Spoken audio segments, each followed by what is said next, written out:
के लिए वो बहुत अच्छा है। इसमें आपने ऑयल की जगह देसी घी डालना है। मैंने गलती से ऑयल कह दिया, लेकिन आपने देसी घी इस्तेमाल करना है। मैंने रहीम अस्सलाम वालेकुम व्यूअर्स। आजकल बहुत ज़्यादा खांसी का और बुखार चढ़ रहे हैं बहुत ज़्यादा, तो उसके लिए एक स्पेशल मैं टिप लेके आई हूँ जो कि बहुत कारआमद है। इससे आपको खांसी नहीं आएगी, क्योंकि आजकल कोरोना भी बहुत फैला हुआ है और लोग दवाइयाँ खा खा के तंग आए पड़े हैं, जिसकी बावजूद भी खांसी उनकी ठीक नहीं होती। तो ये टिप बहुत इजी सा है जो हर कोई कर सकता है। इससे कोई लंबा चौड़ा काम नहीं है। आपने किशमिश लेनी है, तकरीबन 10 से 15 दाने, और इसको हल्का सा आपने वॉश कर लेना है। वॉश करने के बाद आपने एक पैन को गर्म कर लेना है और उसमें एक छोटी चमची आपने ऑयल की डालनी है। उसमें ऑयल डाल के आपने उसको गर्म कर लेना है और आपने ये जो किशमिश रखी है आपने इसको इसमें फ्राई कर लेना है। आप जब फ्राई करेंगे तो ये फूल जाएगी, थोड़ी डबल हो जाएगा इसका साइज़ ना, फूली फूली हो जाएगी।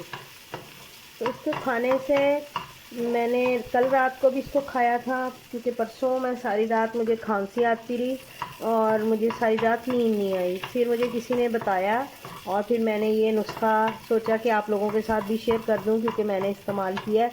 बहुत ज़बरदस्त है, ऑथेंटिक है। इससे खांसी बिल्कुल भी नहीं आएगी। जो ड्राई कफ आपको आती है वो हट जाएंगी। देखें ये किस तरह से फूलने लग गई है। ये मोटी हो गई है, ये देखें ये बिल्कुल ग्रेप्स की शक्ल हो गई है, देखने में भी खूबसूरत लग रही है। तो अब इसको मैं चूल्हा बंद कर दूंगी और इसको किसी बाउल में निकाल के, तो इसको मैं खा के और बस सो जाऊंगी। इसके ऊपर मैं और कुछ नहीं खाऊंगी, कोई और चीज़ नहीं खाऊंगी। ये घी भी साथ खाना है। इसका ये फ़ायदा है कि घी साथ खाएंगे तो ये आपके गले को ग्रीस हो जाएगा, जिससे आपको खांसी नहीं आएगी। देसी घी का कोई नुकसान नहीं है। देसी घी खाने से आपको कोई बीमारी नहीं होगी। देसी घी आपके लिए अच्छा है। ये देखें ये कितना खूबसूरत सा रोस्टेड हो गया हुआ है, और ये कल भी मैंने खाया था, बहुत मज़े का था। मैंने बहुत इसको एंजॉय किया।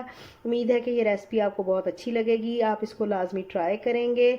और शेफ़ सारा को इजाज़त दीजिए। मैं टिप्स एंड ट्रिक चैनल से आपके लिए टिप्स लाती हूँ, और दूसरा मेरा चैनल टेस्ट बाय सारास किचन है, तो उसको भी सब्सक्राइब करें, शेयर करें और बेल आइकन का बटन दबा दें। उस पर नित नई खानों की रेसिपीज़ होती हैं। कुछ लोग जो हैं नए हैं वो मेरे दूसरे चैनल को नहीं जानते, इसलिए मैं उस चैनल का भी आपको थोड़ा सा इंट्रोडक्शन दे रही हूँ कि उसमें मैं मुख्तलिफ़ किस्म की रेसिपीज़ देती हूँ जो कि बहुत इजी बनती हैं और आसानी से घर के मटेरियल से ही बन जाती हैं।